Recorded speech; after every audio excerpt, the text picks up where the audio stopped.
Vamos lá. Hoje eu quero trabalhar com vocês o conhecido Salmo do Pastor, Salmo 23.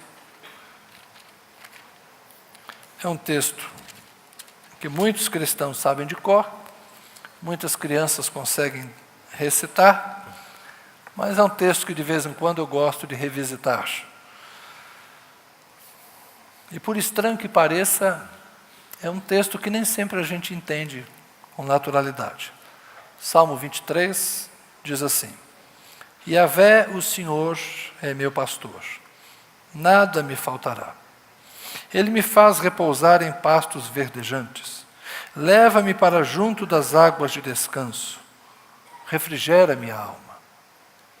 Guia-me pelas veredas da justiça por amor do seu nome. Ainda que eu ande pelo vale da sombra da morte, não temerei mal nenhum, porque tu estás comigo. O teu bordão e o teu cajado me consolam. Preparas-me uma mesa na presença dos meus adversários. Unges a minha cabeça com óleo. O meu cálice transborda. Bondade e misericórdia certamente me seguirão todos os dias da minha vida. E habitarei na casa de Yahvé, o Senhor, para todo sempre. Amém. Obrigado, Senhor, por este salmo, esta linda poesia, esta oração que chega a nós sob a inspiração do Teu Espírito Santo. Nós queremos aprender deste salmo, beber nas fontes das Escrituras para alimentar o nosso coração, que também tem fome, que também tem sede, que também busca repouso, busca refrigério. Nós nos voltamos para o Senhor e pedimos que nos abençoes pela Tua palavra. Amém. Este salmo é um dos muitos salmos atribuídos a Davi, que além de rei, poeta, era profeta, era também um homem cheio da sabedoria e da graça de Deus. Foi também um pastor de rebanhos. Ele foi rei e guerreiro, mas antes de ser rei e guerreiro, ele estava lá guardando os rebanhos do seu pai. Foi lá que Samuel o encontrou quando foi ungir um dos filhos de Jessé, o belemita, para ser rei no lugar de Saul. Este salmo é atribuído a Davi talvez exatamente por causa desta figura pastoril. Davi era um pastor de ovelhas. Quando eu penso naquele versículo que diz: o Senhor escolheu alguém segundo o seu coração, alguns de nós tentam descobrir qual é esta qualidade de Davi que o escritor bíblico vai dizer: Deus escolheu alguém segundo o seu coração. E em que sentido o coração de Davi é igual ou se aproxima do coração de Deus? Eu, pessoalmente, gosto de pensar que era o fato de Davi ser zeloso pelos rebanhos do seu pai. Quando ele se apresentou ao rei Saul, dizendo que queria enfrentar o gigante Golias, aquela história que vocês aprenderam lá na classe de escola dominical, o rei Saul fala: menino, como é que você vai enfrentar um gigante? Você ainda é um rapazola. E ele diz assim: eu já enfrentei um urso, e eu já enfrentei um leão. Quando eles vieram para arrebanhar ou para matar uma res do meu pai, pode ter sido uma ovelha, um cordeirinho, alguma coisa assim, ele disse: eu matei o leão e eu matei o urso. Então, quando Deus pensou em alguém para cuidar do rebanho dele, porque afinal de contas Israel era chamado de o rebanho de Yahvé, Deus estava procurando alguém que cuidasse das suas ovelhas com muito amor, com muito carinho, com coragem, com firmeza, e encontrou Davi. Esse menino é valente, mata leão e mata urso para salvar os rebanhos de seu pai. Eu vou entregar os meus rebanhos na mão dele. Essa é a minha ideia acerca do coração de Davi parecer-se com o coração de Deus. Ele era zeloso com aquilo que pertencia aos outros. Ele cuidou bem dos rebanhos de seu pai. Então, se Davi é esse pastor, o Salmo pode nos inspirar nesses três cenários que o Salmo nos apresenta. O primeiro é que dá título ao Salmo, o Salmo do pastor. Yahvé é o meu pastor, nada me faltará, ele me faz repousar em pastos verdejantes e leva-me junto às águas de descanso. Refrigera-me a alma. Este é o cenário do pastor que cuida do seu rebanho. Quem conhece um pouco dessas características dos rebanhos, nós estamos aqui numa população muito urbana, muito jovem, alguns de vocês não sabem nem diferenciar uma cabra de uma ovelha, né? Pensa que é a mesma coisa, os caprinos e os ovinos, tem gente que pensa que cabrito é filho de ovelha, negócio é meio complicado, mas vão estudar isso aí que vocês resolvem tudo lá com o Google.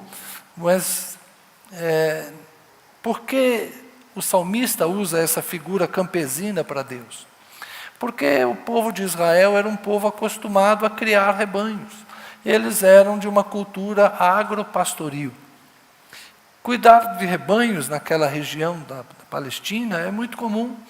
E, inclusive, mais recentemente surgiu um vídeo muito interessante no YouTube, talvez alguns de vocês já tenham visto, de alguém dando aula lá naquela região e mostrando para as pessoas o que são os pastos verdejantes. E ele mostra um pastor passando lá com os rebanhos, aquela terra cheia de torrões e pedras, nada parecido com os gramados que a gente vê aqui quando anda pelo Mato Grosso do Sul. Não é? Quem já pegou as estradas do Mato Grosso do Sul e olhou aquele mar verde, aqueles pastos imensos que vão até a linha do horizonte, cheio de gado Nelore lá, então você só vê pasto cheio de gado, e do outro lado soja. Lá não, o pasto verdejante, na verdade, são pequenos tufos de gramíneas que crescem entre as pedras. E o pastor enxerga onde tem essa pequena quantidade de vegetação.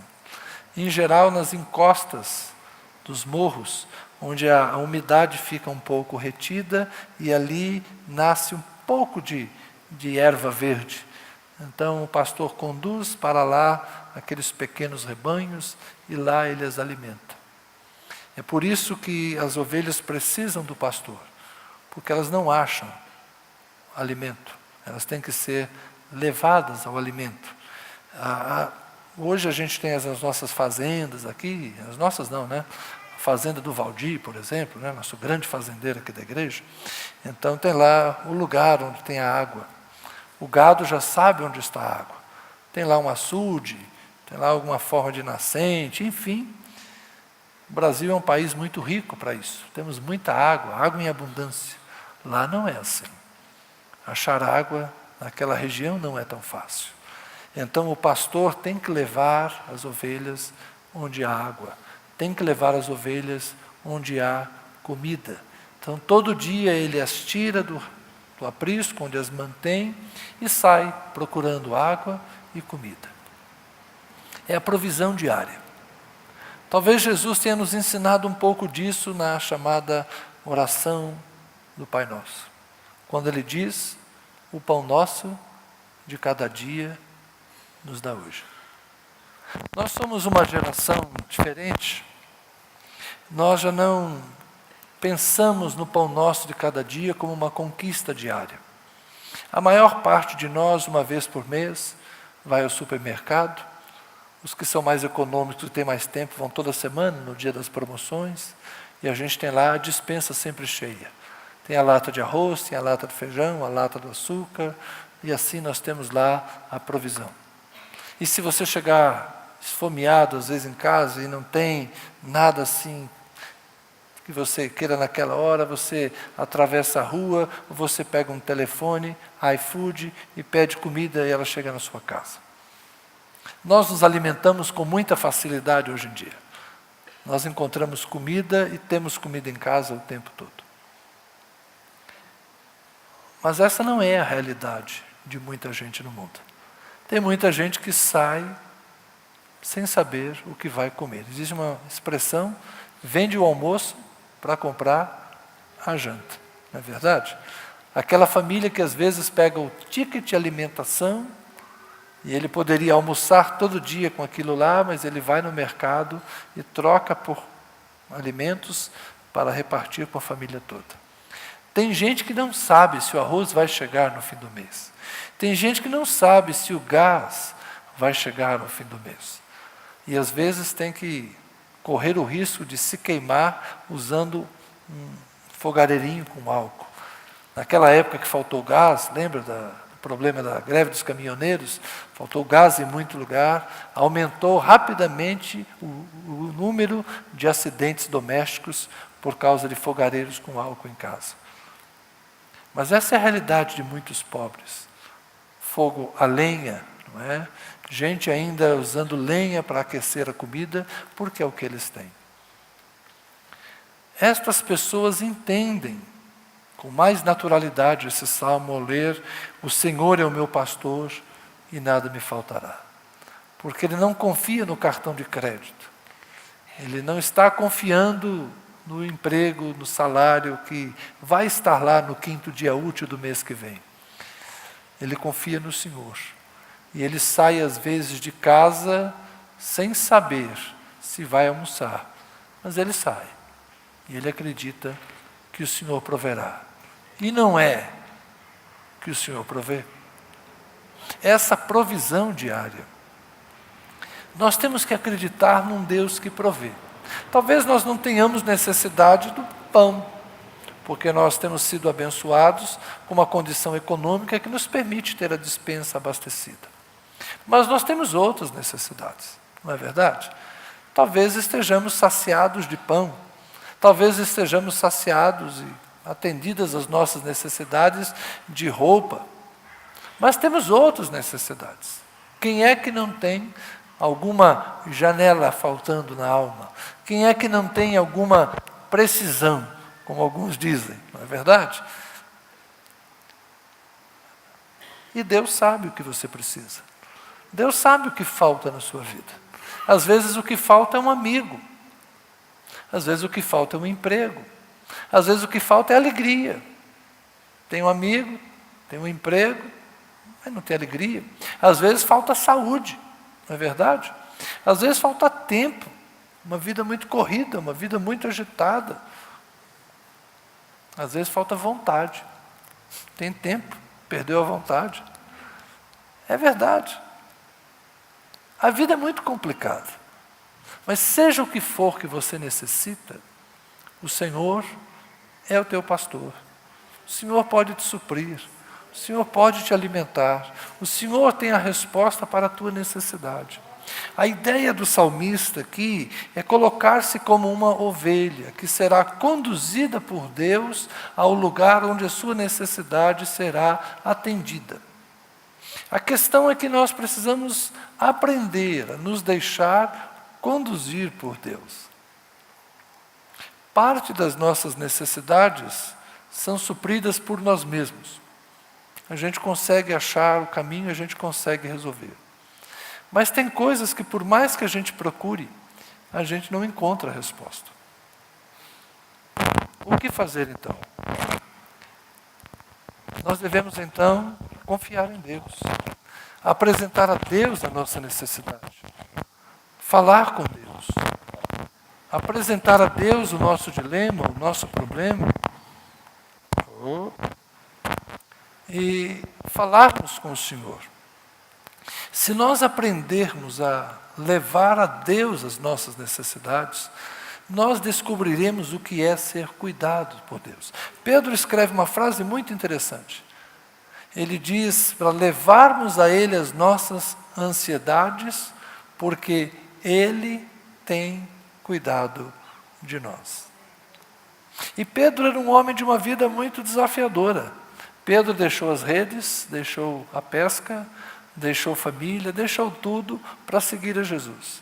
E um dia ele disse para Jesus: Mestre, o que vai ser de nós, que deixamos tudo para te seguir? E Jesus falou: não se preocupe, quem faz isso por mim receberá 100 vezes mais, na vida futura e na vida presente. Pedro era um homem que não tinha mais casa, mas eu não creio que ele viveu como um sem-teto. Quando a Bíblia conta a história dele, ele está na casa de alguém em Jope, e aí ele é mandado para a casa de alguém, lá em Cesareia, a casa de Cornélio. Depois ele vai e aparece lá falando em Jerusalém. Afinal, onde é que morava Pedro? Pedro morava onde ele tinha que trabalhar, em alguma missão. Ele aparece lá em Antioquia, nos dias de Paulo e Barnabé. Aparece em Samaria com João. Pedro está sempre viajando. Aqui, ali e acolá. E Paulo diz, inclusive, que ele viajava com a esposa, que ele tinha esposa. Aprendeu a depender de quem? De Deus. Pedro dependia de Deus. E é ele que diz, ele tem cuidado de nós. E não é Pedro o jovem, é Pedro o velho. É Pedro o ancião que escreve. Quando ele escreve isso, ele diz, eu presbítero como vocês. Eu ancião como vocês. Pedro já estava envelhecido. Mas ele dizia, o Senhor tem cuidado de mim. Amém? Deus cuida da gente. É uma questão de esperar e de confiar, mas de se deixar guiar. É o pastor que leva a ovelha ao pasto. É o pastor que leva a ovelha às águas. É o pastor quem guia. O Senhor é meu pastor, nada me faltará. É o pastor quem conduz. Então, antes de você reclamar, murmurar pelas suas carências, pergunte a Deus se você, ou melhor, examine-se a si mesmo, para ver se você tem se deixado guiar pelo Senhor. Porque Ele vai te conduzir ao lugar onde a sua necessidade será saciada. Tá bem? Há um outro cenário. O verso 3, ele tem uma divisão que ora fica para um lado, ora fica para o outro. E hoje eu quero puxar o verso 3 para as frases seguintes. Guia-me pelas veredas da justiça por amor do seu nome. Ainda que eu ande pelo vale da sombra da morte, não temerei mal nenhum, porque tu estás comigo, o teu bordão e o teu cajado me consolam. Guiar por veredas. Veredas são caminhos apertados, caminhos estreitos. A gente fala também de vereda como um pequeno filete de água que corre, né? Alguns chamam isso de vereda também, mas veredas são caminhos apertados, caminhos estreitos, as trilhas. Não são estradas claras. Uma coisa é você estar numa bela estrada, uma autopista, pedagiada, sem buraco, é um tipo de caminho, bem sinalizado. Outra coisa é andar por uma vereda. Lá perto da minha família, em São Paulo, tem a Serra do Mar. Alguns resolvem descer a serra. É um caminho não muito longo, mas é uma mata que, de vez em quando, um grupo se perde. Tanto sobe e desce, que a pessoa se desorienta, não sabe mais para que lado está caminhando. Quando em quando, alguém está perdido na Serra do Mar. Aí lá vão os bombeiros, lá vão os guias, para tentar socorrer um pequeno grupo de gente perdida. Mas ali estava um guia, ali estava alguém que conhece o caminho. Mas às vezes as pessoas se atrapalham. O salmista está dizendo de um Deus que nos guia por veredas da justiça. Isso significa um Deus que nos orienta e que nos faz tomar decisões certas por amor do seu nome. Eu estava pensando agora, há pouco, de onde ele tira essa expressão por amor do seu nome, e o que isso significa. E me fez lembrar Moisés. Quando Moisés está caminhando com o povo no deserto, em dado momento, Deus está tão contrariado com os israelitas que fala assim, Moisés, sai do meio deles que eu vou matá-los. Cansei dessa gente. Já 10 vezes eles me tiram do sério. E eu vou destruí-los. E de você eu faço um povo maior. E aí Moisés diz assim, Deus, não faça isso. Por causa do teu nome, Deus. Aí vão dizer que o Senhor os tirou do Egito e não, deixa eu falar uma goianada agora, não dando conta de colocá-los na terra que queria, o Senhor então os destruiu no deserto. Por causa do teu nome, Deus, não os destrua. Então essa ideia de pelo amor do teu nome, do seu próprio nome, tem a ver com isso. Deus nos guia porque Ele está preservando o seu próprio nome. Deus nos guia porque Ele resolveu cuidar de nós. Então, se Ele nos tirou, quando a gente fala, o apóstolo Paulo escrevendo uma das suas cartas, ele diz assim, Ele nos transportou do império das trevas para o reino do Filho do seu amor. Ora, se Ele nos tirou do reino das trevas, Ele vai nos conduzir na luz. Por quê? Porque Ele nos tirou. É mais ou menos como aquele rapaz que vai lá e chega para o pai da moça e fala: eu quero pedir a mão da sua filha em casamento. E o pai fala: a mão não, ou tudo ou nada. Aí leva a moça toda. Lá adiante tem os problemas, aí alguém fala assim: meu filho, você tirou a moça de casa, então agora você tem que dar uma casa para ela. É aquele pensamento clássico, né? Você tirou a moça de uma casa, então você tem que dar uma casa para ela. Deus faz assim com a gente. Ele nos tirou do império das trevas. E agora? Não, agora você se vira? Não. Ele tem um nome a zelar. Eu tirei você de lá e eu vou te conduzir. Jesus prometeu nos levar. Não foi isso que ele disse? Vou preparar-vos lugar para que onde eu estiver, vocês estejam comigo também. Então não pense que Deus não honra a sua palavra. Se Ele disse que vai nos guiar, Ele nos guia. Se Ele nos chamou para uma vida de justiça, Ele vai nos ensinar o caminho de justiça. E ainda que a gente passe por um vale de sombra e morte, nós não devemos ter medo. Ainda que a gente enfrente dificuldades, e elas existem. Como é difícil lidar com a doença, como é difícil lidar com o luto, como é difícil perder alguém querido, como é difícil enfrentar às vezes o fracasso num casamento, que a gente não pretendia que isso acontecesse, como é difícil lidar com o desemprego, como é difícil lidar com as finanças que de repente se degringolam sem que você tenha poder para fazer alguma coisa. Às vezes as pessoas sofrem por incompetência, mas às vezes não, às vezes são tragédias da vida. É mais ou menos como um vendaval que vem e destrói a plantação de alguém. O que vai fazer? Então, um amigo que tem uma terrinha lá e de repente numa noite perdeu 23 animais. O vendaval veio, derrubou árvores, derrubou casa, e aí? Ele é inepto? Inábil para o trabalho? Não, circunstâncias da vida. É o vale da sombra e da morte. São as adversidades, são as dificuldades. E como é que a gente enfrenta? Como é que a gente lida com essas coisas? Nós não temos medo, porque Deus está conosco.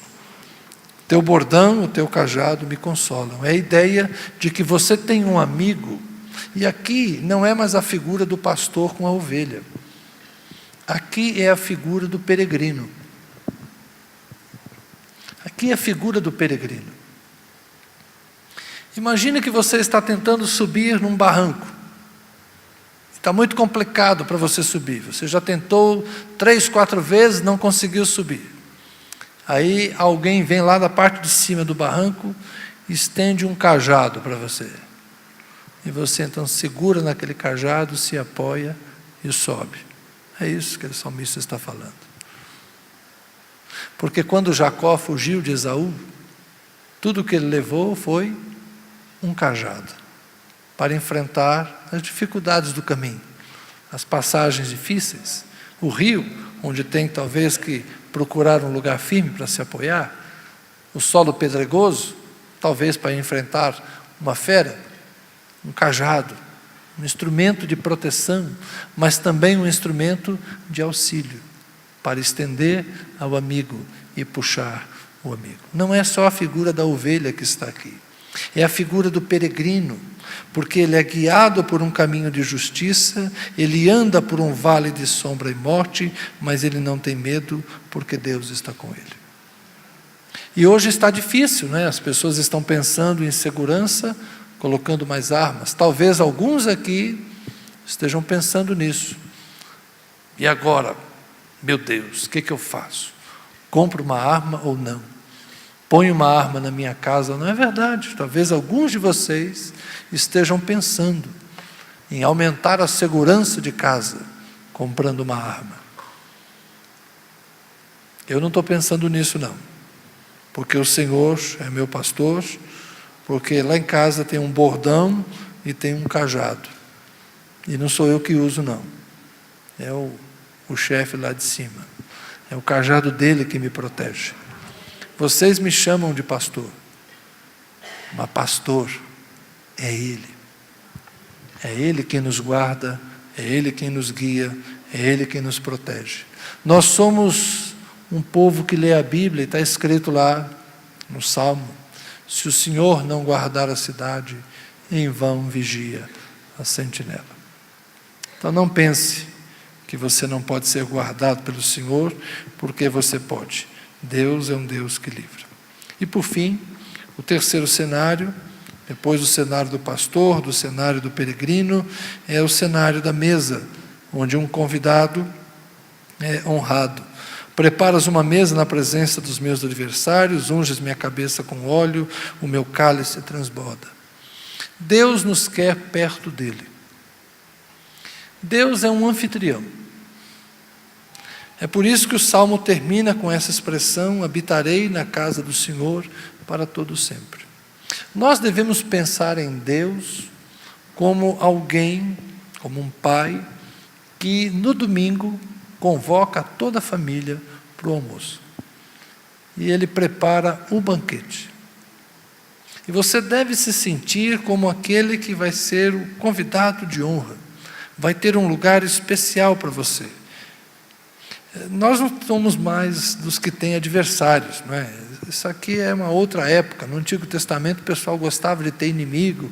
Alguns de vez em quando me lembram daqueles salmos: destrói o inimigo, esmaga o inimigo. Hoje nós não temos mais essa índole, esse pensamento. Nós oramos e abençoamos nossos inimigos. Se é que nós temos algum, na verdade, eles podem olhar para nós assim, mas nós não olhamos assim para ninguém. Mas o salmista está dizendo que Deus vai nos honrar. Então sinta-se convidado por Deus para sentar-se à sua mesa. Você é uma ovelha e Ele é o seu pastor, Ele cuida de você. Você é um peregrino, mas Ele cuida de você. Você é um hóspede e Ele cuida de você. Ele vai te honrar, Ele vai te alimentar, Ele vai ungir a sua cabeça com óleo e vai encher o seu copo de vinho. Cuidado com o que eu estou falando aqui agora, eu sou abstêmio e ensino isso também, mas Ele vai encher o seu copo de vinho até ele transbordar. Significa que Deus vai te dar alegria e Deus vai te dar sempre a sua presença. O salmo é simples, mas nós precisamos nos sentir assim. Nos sentir como ovelhas que são guiadas, nos sentir como peregrinos que são protegidos, nos sentirmos como pessoas que são honradas por Deus. Porque tem muita gente hoje que se sente cheia de necessidades, tem muita gente que se sente insegura e tem muita gente carente de amor, de carinho e de atenção. Deus está te oferecendo tudo isso. Confia no Senhor de todo o coração. Se aproxime dEle e Ele vai satisfazer. Se aproxime dEle e Ele vai te alimentar. Se aproxime dEle, Ele vai te proteger. Se aproxime dEle, Ele vai te honrar e Ele vai te exaltar. Amém? Vamos orar?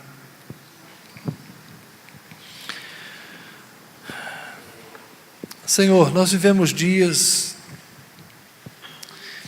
em que nos sentimos muitas vezes insatisfeitos.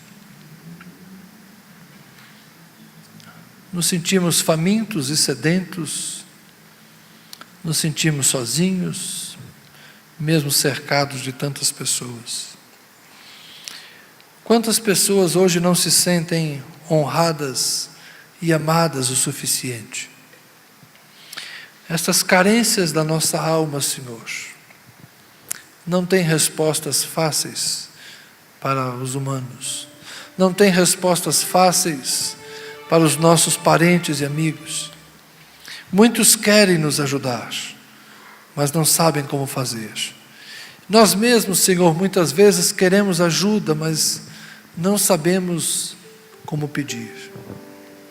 E quantas vezes, ó Deus, este sentimento de perda, de incompletude, ele é inexplicável. Quantas vezes sentimos como que um vazio que não conseguimos expressar. Sabemos que falta algo, mas não sabemos o que é. Temos medo, mas não sabemos de quê. São as doenças desta humanidade, Senhor. Essa humanidade tão carente, tão pobre de espírito, tão pobre de alma, tão pobre de amor. Nós não queremos ser assim, ó Deus. Nós queremos ser pessoas com a vida mais simples, resolvida. Nós queremos nos sentir como ovelhas que tem um pastor que as conduz. Nós queremos nos sentir como alguém que viaja com um amigo forte do lado, um amigo poderoso, que sabe o caminho, que sabe onde está, sabe para onde vai. Nós queremos nos sentir assim, apoiados, amparados, com o Senhor ao nosso lado. Ah, Senhor, como diz a antiga canção, se eu tiver Jesus ao lado e por Ele auxiliado, se por Ele eu for mandado a qualquer lugar eu irei. Senhor, nós queremos seguir o bom Mestre, nós queremos seguir o Mestre, e queremos ser conduzidos por este Mestre, queremos ser alimentados pelo Senhor. Os alimentos deste mundo não nos satisfazem, Senhor. A riqueza deste mundo é fútil, a glória desse mundo é passageira, a segurança que esse mundo oferece, Senhor, é instável. Nós queremos o Senhor, nós queremos o Senhor, nós queremos o Senhor, nós queremos a Tua graça, nós queremos a Tua bênção, nós queremos a Tua presença, e aí não temeremos o vale da sombra e da morte. Senhor, alguns dos nossos estão enfrentando o câncer, é um vale de sombra, é um vale de morte, mas o Senhor está com eles, e eu creio que eles vão vencer. Senhor, alguns estão enfrentando desemprego, e o pão de cada dia fica ameaçado. Conduze-os aos pastos verdes, Senhor. Alguns estão vivendo dias turbulentos, dias agitados. Conduze-os às águas tranquilas para que refrigerem a alma. Alguns de nós, Senhor, não se sentem amados, não se sentem queridos, não se sentem compreendidos.